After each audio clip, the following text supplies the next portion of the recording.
Hi and welcome to another gaming video, and in today's video it's going to be the start of a new project. So this box arrived today and I bought some broken consoles. I haven't repaired anything for quite some time, so I thought I'd buy some consoles and see if I could fix them up. So it's always a good idea when you're buying a console to have some idea what's wrong with them.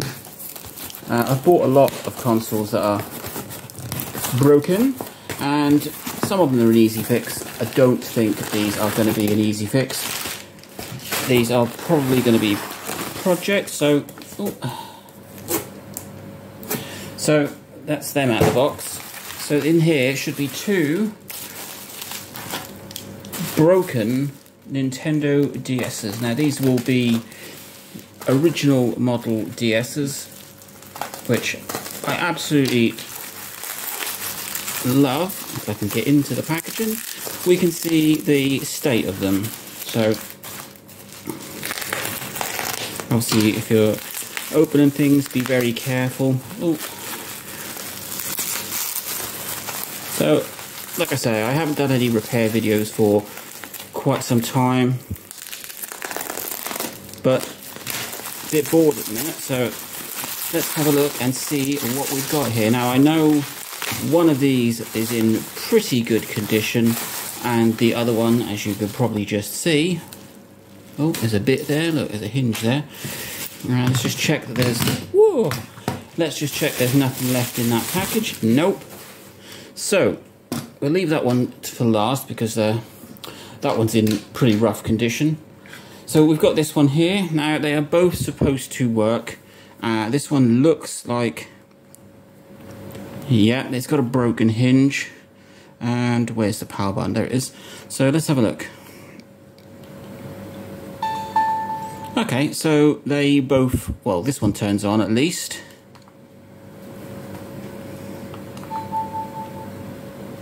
Alright, I just need to go and get a game, which I forgot to get. So I've got Grand Theft Auto Chinatown Wars for my DS. So let's see if this reads the cartridge. Seems to go in alright.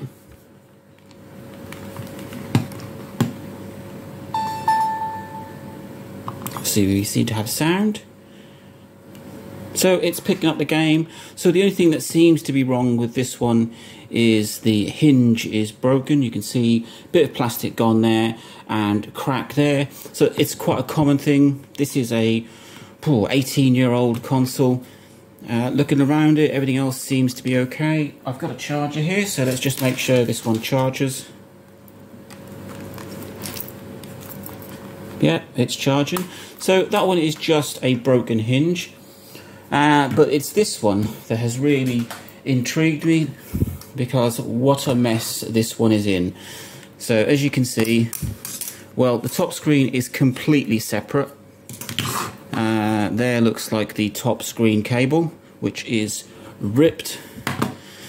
You're not going to get much success out of this one, but I have been told that it does actually work. I'm not even going to bother putting a cartridge in. If we power it on, it should just power straight off again.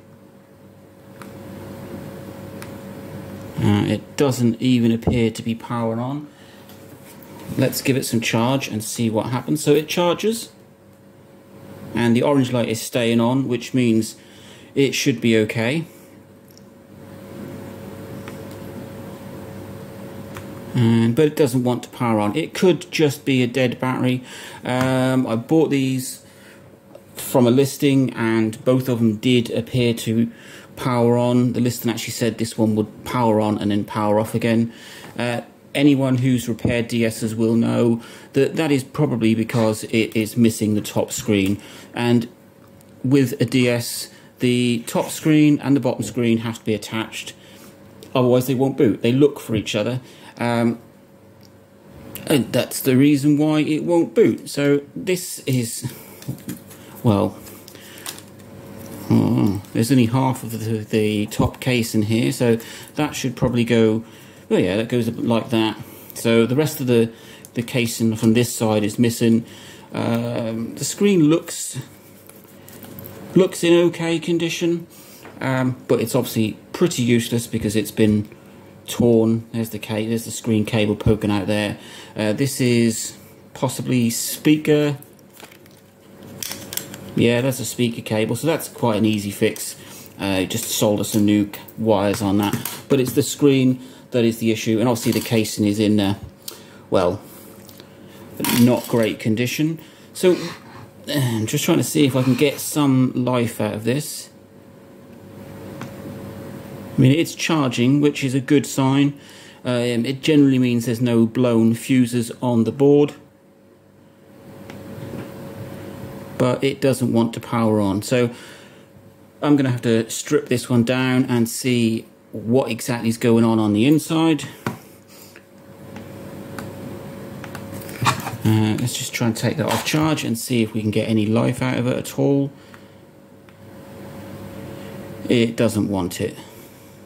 So the only other thing to try would be to take the battery out of this blue one, which seems to work, seems to charge, and pop it in this one. So let's go and take the battery out of this one. So just undo the screw on the bottom, normal Phillips screw.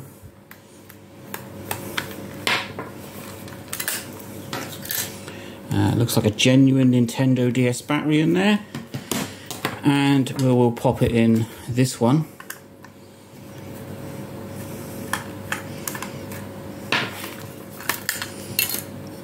Which looks like a cheapo battery, so that could be some of the issue with that. So pop this battery in, and they can only go in one way, but I do know that if you put a DS battery in the wrong way, you'll blow a fuse on the board. So that is a genuine battery that seems to charge, because we had it in the other one. And yeah, there you go, it's charging. So let's see what happens if we press the power button. Right, there we go. So I don't know if you could see that, but it does power on and then power straight off. And if you look at that, you will see that the bottom screen actually flickers. There you go. So a flickering screen on a DS is a good sign. It means that if the bottom screen flickers, then it can't find the top screen, or that there's something wrong with the top screen or the cable. Obviously there is something wrong with this cable. It's completely torn. The same with the top screen. If the top screen flickers, then there's generally something up with the bottom screen. So all is not lost. That is a good thing. I'm just going to pop this cheapo battery in this DS if it wants to go in. Oh, it would help if I was putting it in the right way, and see if it will power this one on. No, so this battery is either dead or just needs charging. So at least we've got one good working battery. So I'm just going to take the good battery out of this DS and pop it back in the working DS, so that at least I've got one working machine. Now I was kind of hoping that this blue one would be absolutely fine. I can't seem to get the back on that. There you go. So I was hoping that the blue one will be absolutely fine, but it appears to have cracked hinges. But other than that, it works perfectly. Whereas this silver one, let's gather all the bits for it. So that, and the battery back, and this dodgy battery, and a little screw here.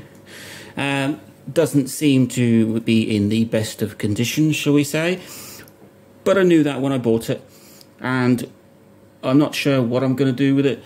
I'm hoping possibly to turn this one into a GameBoy Macro XL. Now I've done some of these before with DS Lites, and I used the no solder method, where you basically need the top screen cable out of the LCD and you fold it and lay it underneath the bottom screen. That's not going to be possible with this one because the screen cable is torn. So I may try the resistor method, which you solder a little resistor onto the motherboard on a certain point and it will stop it looking for the top screen. If I did that, I would then have a fully working macro.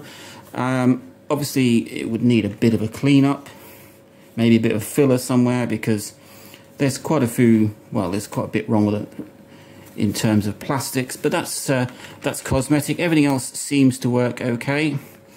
Got a bit of a crack there, but there we go. This is a future project, so expect some more videos on this topic, and we will see what I end up doing with these two Nintendo DS's. So obviously this one is completely toast, so unless I could find another donor which has a good top half, and then I could pair the two together, but even then we're talking, it's pretty rough in places. I'm just going to pop this one on charge just to rule out the fact that this battery is absolutely toast. So yes, that one's probably going to end up being a GameBoy Macro. This one, I'm not sure there's an actual fix for broken hinges. Doesn't seem too bad. There's a little bit of plastic missing there. But like I said, it works. You could play it. Oh, I'm taking the battery out, so I've got to go through all of the...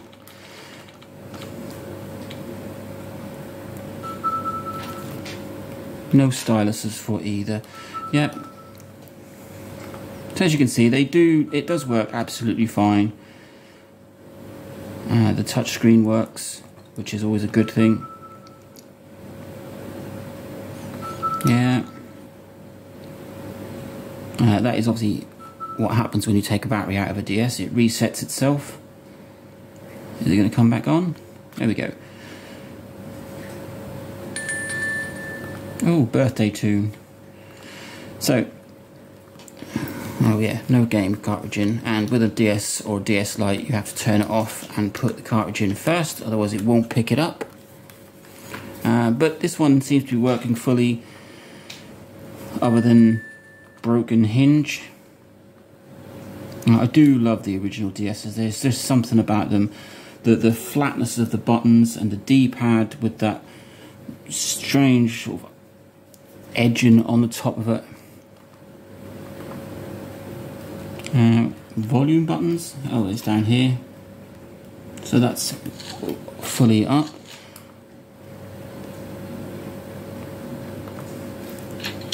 So as you can see, it works absolutely fine. It's reading cartridges.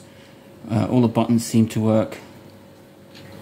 Yeah, so that's that one. Not much of a concern. Plays absolutely fine. Just needs a hinge fix, or possibly just a shell replacement. I might even just get away with replacing the top of this, because that looks like where the hinge is broken. But this one is an absolute monster. More than likely going to be turned into a macro, unless I can find a donor top and then sort of repatch this in. It's definitely dead in terms of battery, but there you go. This is going to turn into, I'm assuming, a few videos on this subject as to what I do with both these consoles. And well, there you go. That is me on my next mission to save some rather poorly consoles, to say the least. Yeah, that one is totally toast. It doesn't want to come on at all, but it's charging, so it may just be a dead battery. Keep watching. Let me know what you would do with them. Would you have bought them in this state? I didn't pay a lot for them, and I do like to rescue poorly consoles. So, like, subscribe, enjoy.